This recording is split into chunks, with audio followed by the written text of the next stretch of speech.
உலக நாடுகள் எல்லோரையும் ஏன் நம்ம ஸ்ரீலங்காவையும் சேர்த்து பயமுறுத்திக்கிட்டு இருக்கிற ஒரு முக்கியமான விஷயத்தை பத்தி தான் பார்க்க போறோம். அதுதான் எல்நிலோ. நிறைய பேரு நியூஸ்ல இத கேள்விப்பட்டிருப்பீங்க. ஆனா ஏதோ ஒரு சாதாரண மழைக்குறைவு அப்படின்னு மட்டும் நினைச்சிடாதீங்க.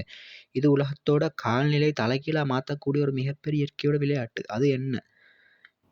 அதாவது எல்நிலோ என்றால் என்ன? இதனால் நமக்கு என்ன பாதிப்பு வரப்போகுது? இதுல இருந்து நாம் எப்படி தப்பிப்பது? எல்லாத்தையும் இந்த வீடியோல ஷார்ட் அண்ட் சிம்பிளா பார்க்கோம். வீடியோ ஸ்கிப் பண்ணா முழுசா பாருங்க. நம்ம சேனலுக்கு புதுசா வந்திருந்தா மறக்காம சப்ஸ்கிரைப் பண்ணிடுங்க.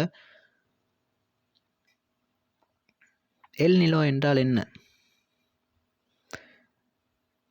எல்நிலோ என்றால் ஸ்பானிஷ் ஒரு வார்த்தை. இதுக்கு குட்டிப்பையன் அல்லது குழந்தை இயேசு என்று அர்த்தம். பொதுவா பசிபிக் பெருங்கடல் இருக்கிற தண்ணி ஒரு குறிப்பிட்ட வெப்பநிலை இருக்கும்போது, ஆனா சில வருடங்களுக்கு ஒரு முறை அங்கு இருக்கிற கடல் நீர் வழக்கத்தை விட ரொம்பவே சூடாகும். இப்படி கடல் நீர் வெப்பமடையும் போது உலகத்தோட காத்து வீசுற திசையும், மேகங்கள் நகருகிற பாதையும் முற்றா மாறுது. இதனால் உலகத்தோட காலநிலை தலைகீழா மாறுது. இதுதான் விஞ்ஞானிகள் எல்நிலோ என்று சொல்றாங்க. சரி, கடல் தண்ணி சூடானா நமக்கு என்ன பாதிப்புன்னு கேட்குறீங்களா? இங்க தான் விஷயமே இருக்கு. இதனால உலக நாடுகள் சந்திக்கப் போற 4 முக்கியமான ஆபத்துகள் இதுதான். முதலாவது வறட்சி மற்றும் குடிநீர் தட்டுப்பாடு. எல்நிலோ வந்துட்டா வழக்கமா பெய்கிற பருவமழை பெய்யாது. இதனால குளங்கள், ஆறுகள் வத்திப் போய் குடிக்க கூட தண்ணீர் இல்லாம மக்கள் கஷ்டப்பட வேண்டிய நிலை ஏற்படும். 2வது விவசாய வீழ்ச்சி அல்லது விலைவாசி உயர்வு.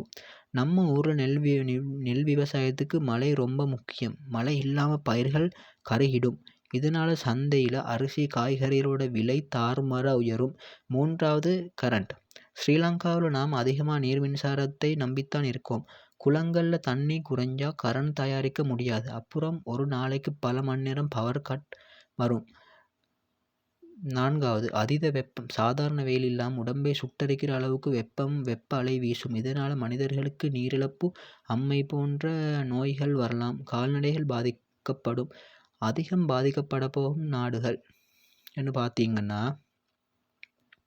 நம்ம ஸ்ரீலங்கா, இந்தியா, இந்தோனேசியா, ஆஸ்திரேலியா போன்ற நாடுகள் கடுமையாக வறட்சியும் காட்டுத்தீயும் ஏற்படும். அநேக நேரம் தென் அமெரிக்க நாடான பெரு மற்றும் கிழக்கு ஆப்பிரிக்க நாடுகள்ல இதுக்கு நேர்மாறா பயங்கரமான கனமழை, வெள்ளப்பெருக்கு ஏற்படும். அதாவது ஒரு பக்கம் வறட்சியால் அழியும், இன்னொரு பக்கம் வெள்ளத்தால் அழியும்.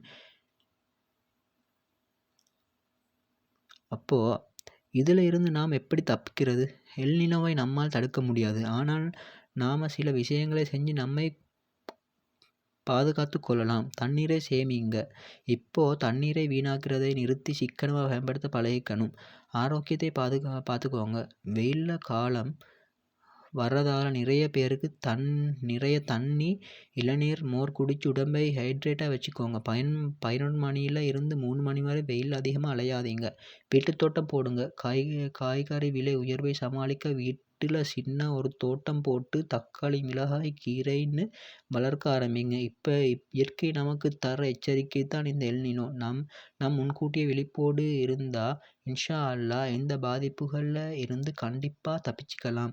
இந்த வீடியோ உங்களுக்கு பயனுள்ளதா இருந்தா லைக் பண்ணுங்க. உங்க ஃப்ரெண்ட்ஸுக்கும் ஷேர் பண்ணி அவங்களையும் அலர்ட் பண்ணுங்க. அடுத்த வீடியோல சந்திப்போம். ஜஸாக்கல்லாஹ் ஹைர்.